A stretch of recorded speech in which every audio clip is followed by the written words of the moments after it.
ডাকাতদের হাত থেকে যখন ঝাঁপিকে ঝাঁপির বন্ধু রেশব বাঁচায়, এটা দেখে দীপ অনেকটা রেগে যায়। হ্যাঁ বন্ধুরা, এমনটাই দেখা যাবে। বিস্তারিত জানতে ভিডিওটিকে লাইক দিয়ে চ্যানেলটি সাবস্ক্রাইব করে দেখতে থাকুন। গল্পের শুরুতেই দেখা যাবে ঝাঁপিকে তার ব্যাংক বানানোর স্বপ্ন পূরণের জন্য উপর মহল থেকে তার লাইসেন্স ঝাঁপির হাতে তুলে দেয়। এটা দেখে ঝাঁপি খুব খুশি হয়ে যায় আর দীপও খুব খুশি হয়ে যায়। তখনই দেখা যায় যে উপর মহল থেকে দীপকেও সিলেক্ট করে যে সব রকম যে ব্যাংকগুলো আছে তার সব দায়িত্ব দীপকে দেয়। এটা দেখে দীপ খুব খুশি হয়ে যায় আর বলে, আমার কোনো কথার বলার ভাষাটা আমি খুঁজে পাচ্ছি না, এখন আমার কি বলা উচিত সেটাও বুঝতে পারছি না। আসলে আমাকে যে এতটা সম্বোধন করা হয়েছে এটাই আমার কাছে অনেক। এরপরে অন্যদিকে দেখা যায় ইনকা মাথায় ওড়না দিয়ে মুখটা ঢেকে থানায় গিয়ে ঝোমার সঙ্গে দেখা করে আর ঝোমা ইনকাকে বলে যে ম্যাডাম ম্যাডাম আপনি আমার এখান থেকে বের করার ব্যবস্থা করুন। তখনই ইনকা বলে, কিছুটা সময় লাগবে আমার, এখন যদি আমি তোমাকে বের করিনি তাহলে আমাকে সন্দেহ করবে, আগে পরিস্থিতি ঠান্ডা হোক তারপরে তোমাকে এখান থেকে আমি সময় মতো বের করে নিয়ে যাব। তখনই ঝোমা বলে, তাহলে ম্যাডাম আসলে আমি বাড়িতে এসির মধ্যে থেকে থেকে এখন এসি ছাড়া ঘুমাতে পারি না, আর এখানে তো অনেক গরম, এজন্য বলছি এখানে আমার একটা এসি রুমের ব্যবস্থা করে দেন না। তখনই ইনকা মনে মনে বলে, শখ কত থাকে তো বস্তিতে, আমি এসি কিনে দিয়েছি বলে এখন আবার এখানেও এসি রুম লাগবে, এখন কিছু করার নেই, যদি আবার মাথা গরম করে আমার নামটা বলে দেয় তাহলে আবার আর এক বিপদ হবে, এই জন্য সবকিছু মেনে ও যেমনটা চাইছে তেমনটাই দেবো। এরপরে অন্যদিকে দেখা যায় ঝাঁপি বাড়িতে এসে দামোদর আর ঝাঁপির বাবাকে প্রণাম করে বলে, আজকে আমি অনেক খুশি হয়েছি বাবা। তখনই ঝাঁপির বাবা বলে, কি হয়েছে রে মা, কিসের জন্য তুই এত খুশি হয়েছিস? তখনই ঝাঁপি বলে, বাবা আমি আমার ব্যাংক বানানোর স্বপ্ন পূরণ করতে পেরেছি বাবা, আমি লাইসেন্স পেয়ে গেছি। কোথায় শুনে বাড়ির সবাই খুব খুশি হলেও দীপের মা খুশি হয় না আর মনে মনে বলে যে মেয়েটা ব্যাংক বানানোর লাইসেন্স পেয়ে গেছে বলে মাথা কিনে নিয়েছে, এমন ভাব করছে যেন সবকিছু তার হাতের মুঠোয় চলে এসেছে।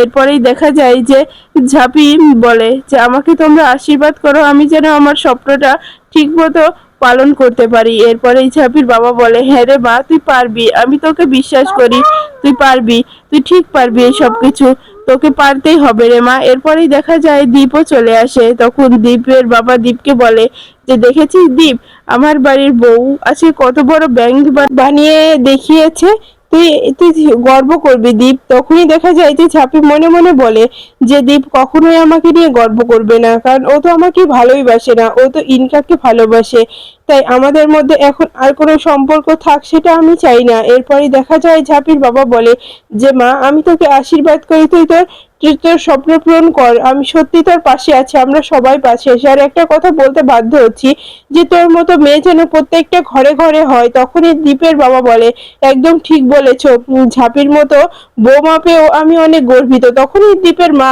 রেগে বলে যে মেয়েটাকে নিয়ে কি আদিক্ষেতা করছে, এই আদিক্ষেতা আমার আর ভালো লাগছে না, এত আদিক্ষেতা করার কি আছে, একটা ব্যাংক বানিয়ে কি সবকিছু কিনে নিয়েছে নাকি। এরপরে অন্যদিকে দেখা যায় ইনকা রনিতকে ডাকে আর বলে, রনিত এভাবে চুপ করে বসে থাকা যাবে না, আমাদের কিছু একটা করতে হবে। তখনই রনিত বলে, কি করতে চাইছো তুমি ইনকা? তখন ইনকা বলে, এভাবে তো চুপ করে বসে থাকা যায় না, আমাদের আমাদের ঝাঁপির ব্যাংক বানানোর স্বপ্নটা ভেঙে দিতে হবে। তখনই রনিত বলে, সেটা কি করে ইনকা? তখনই ইনকা বলে, আমাদেরকে ওই ঝাঁপির ব্যাংক ডাকাতি করতে হবে। তখনই রনিত বলে, সেটা কি করে সম্ভব? তখনই ইনকা বলে, হ্যাঁ এটাই সম্ভব। এরপরেই দেখা যায় ঝাঁপি সকাল সকাল তার ব্যাংক বানানোর স্বপ্নের সেই সব কিছু শুরু করে দেয়, তার ব্যাংকের উদ্বোধনের কাজ শুরু করে দেয়, সেখানে সবাই আসতেও শুরু করে দেয়। এরপরে ঝাঁপি সবাইকে নিয়ে পরামর্শ করতে থাকে যে এই ব্যাংকটা নিজের মতো করে বানাতে হবে, নিজের মতো করে চালাতে হবে, কেউ যেন এই ব্যাংকে এসে কোনো অসম্মানিত হয়ে এখান থেকে ফিরে না যায়। তখনই দেখা যায় যে সিকিউরিটি গার্ড বলে ওঠে যে কেউ একজন আছে।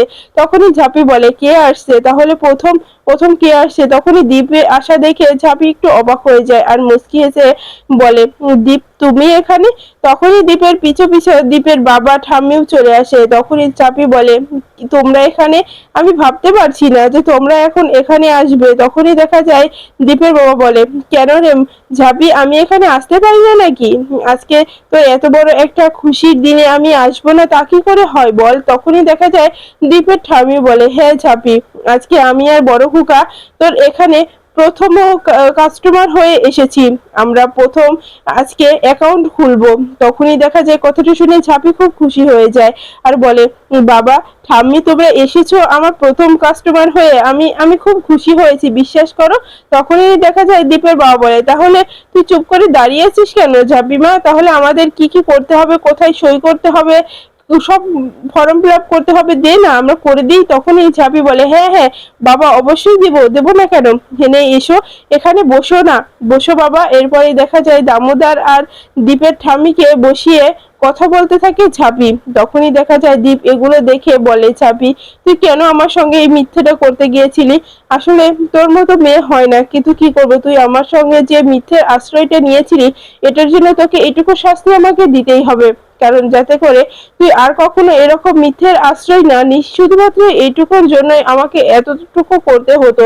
এরপরেই দেখা যায় যে ঝাঁপির কথা মতো সব ফর্ম ফিল আপ করে দেয় দামোদর আর তার মা। তখনই ঝাঁপি বলে, হ্যাঁ বাবা তোমরা আজকে আমাদের প্রথম কাস্টমার, প্রথম অ্যাকাউন্টটা খুললে। তখনই দেখা যায় আর একজন কাস্টমার এসে বলে যে আমিও এখানে একটা অ্যাকাউন্ট করতে চাই, কিন্তু আমার কাছে না অত টাকা নেই, কিছু টাকা আছে। তখনই দেখা যায় যে ঝাঁপি বলে যে কাকু কত টাকা আছে বলুন। তখনই দেখা যায় যে লোকটি বলে ওঠে যে আসলে আমার কাছে 100 খানিক টাকা হবে। তখনই দেখা যায় ঝাঁপি বলে, সমস্যা নেই কাকা, আমাদের এখানে 100 টাকা 10 টাকা অ্যাকাউন্ট খোলা যায়, তাতে কোনো সমস্যা নেই, আপনারা যেটুকু পারবেন সেটুকু দিয়ে অ্যাকাউন্ট খুলে নেবেন, আমাদের কোনো সমস্যা হবে না, আর আপনাদেরও কোনো সমস্যা হবে না।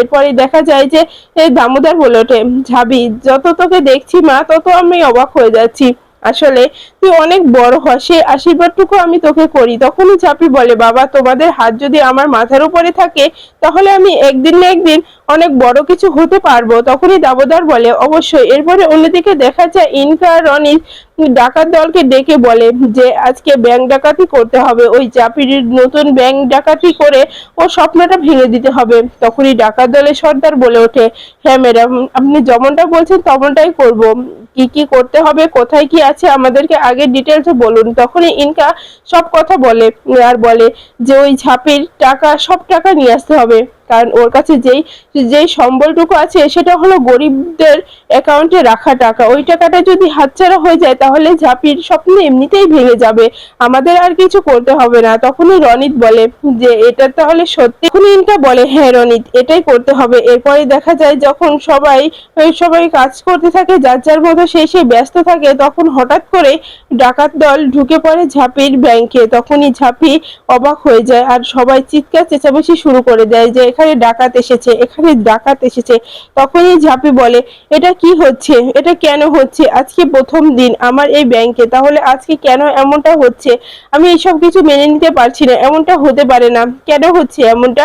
এরপরেই দেখা যায় যে ডাকাত দলের সর্দার বলে ওঠে যে যেখানে আছো সেখানেই থাকতে হবে, কেউ এক পাও নড়লে পরে কিন্তু শুট করে দেব। তখনই দেখা যায় সবাই ভয়ে থমকে যায়। তখনই ডাকাত দলের সর্দার বলে ওঠে, যার কাছে ফোন আছে সেই সব ফোন আমাদেরকে দিয়ে দাও। এরপরে ডাকাত দলের সর্দার সবাইকে দিয়ে ফোনটা তুলিয়ে নেয়, সবার কাছ থেকে ফোনটা কেড়ে নেওয়া দেখে ঝাঁপি খুব ভয় পেয়ে যায়, বলে এবার তাহলে কি আমার স্বপ্ন এভাবে নষ্ট হয়ে যাবে, কেন কেন আমার সঙ্গে এমনটা হয়, আমি কি এমন অপরাধ করেছিলাম যে ঠাকুর আমাকে এতটা এতটা কষ্ট দিচ্ছে, আমি যে স্বপ্নটাই দেখছি সেই স্বপ্নটা কেন ভেঙে দিচ্ছে, আমি কিছুই বুঝতে পারছি না, এমনটা কেন করছে, এমনটা হতে পারে না। এরপরে দেখা যায় ডাকাত দলের সর্দার সবাইকে হাঁটু গেড়ে বসতে বলে, সবাই যখন বসে পড়ে তখনই দেখা যায় যে ঝাঁপি মনে মনে বলে, আমাকে কিছু একটা করতে হবে, এভাবে হেরে সবকিছু মেনে নিতে পারি না, আমি এভাবে সবকিছু মেনে নিতে পারবো না, আমাকে কিছু একটা করতেই হবে, আমাকে এই টাকাগুলো বাঁচিয়ে রাখতেই হবে। তখনই দেখা যায় বন্দুকটা ঝাঁপের মাথায় ধরে ডাকাত দলের সর্দার বলে, এই যে মেয়ে চাবিটা দিয়ে দাও। এরপরে ঝাঁপি বলে, কিসের চাবি? তখনই দেখা যায় যে ডাকাত দলের সর্দার বলে যে তোমার তোমার ব্যাংকের যে টাকাটা আছে সেটা আমাদেরকে দিয়ে দিতে হবে। তখনই ঝাঁপি বলে যে এরা কি করে জানলো যে আমার ব্যাংকে টাকা রাখা আছে, তাহলে কেউ ওদেরকে খবর দিয়েছে, কিন্তু কে দিয়েছে সেটাই তো বুঝতে পারছি না। আমি এখন ওই টাকাগুলো কি করে বাঁচাবো, কিন্তু আমাকে তো বাঁচাতে হবে, যে করে হোক ওই টাকাকে আমাকে বাঁচাতে হবেই। ওই টাকা আমি নষ্ট হতে দেব না, আমার প্রাণ থাকতে নষ্ট হতে দেব না। তখনই ঝাঁপি বন্দুকটা কেড়ে নিয়ে ওই ওই সর্দারের মাথায় যখনই ধরে, তখনই অন্য আরেকটি ডাকাত দল দীপের বাবাকে শুট করতে যায়। তখনই ঝাঁপি ভয়ে বন্দুকটা ছেড়ে দেয়। তখনই দেখা যায় সর্দার বলে ওঠে, তাহলে এবার চাবিটা দিবি তো, দিয়ে দে, না হলে কিন্তু সত্যি বলছি শুট করে দেব, ওই ওই বুড়োটাকে শুট করে দেবো। এরপরে দেখা যায় ঝাঁপি বলে, চাবিটা ব্যাগে রাখা আছে। তখনই সর্দার বলে, তাহলে ওখান থেকে নিয়ে দে। এরপরে এই ঝাঁপি যখনই ব্যাগ থেকে চাবি নেওয়ার নাম করে হাত দেয়, আর তখনই এক্সরেটা নিয়ে এসে ডাকাত দলের সর্দারের চোখে দিয়ে দেয়, আর সে চোখটা অন্ধ হয়ে কিছুই দেখতে পাচ্ছিল না। তখন সব ডাকাতদেরই চোখে ওই এক্সরেটা মেরে দিয়ে চোখটা অন্ধকার করে দেয়। তখনই ঝাঁপি বলে, আমার এখান থেকে কেউ কিচ্ছু নিয়ে যেতে পারবি না, আমি কিচ্ছু নিয়ে যেতে দেবো না, এখানে দাঁড়িয়ে থাক বলছি। আমার এখান থেকে সবকিছু নিয়ে যাওয়া এতটা সহজ নয়, তোদেরকে এখানে কে পাঠিয়েছে আগে বলতে হবে। এরপরে দেখা যায় ঝাঁপিকে তখন রেশব রেশব নামের ঝাঁপির এক বন্ধু এসে ঝাঁপিকে বাঁচিয়ে ঝাঁপিকে যখন জড়িয়ে ধরে, এটা দেখে দীপ অনেকটা রেগে যায়।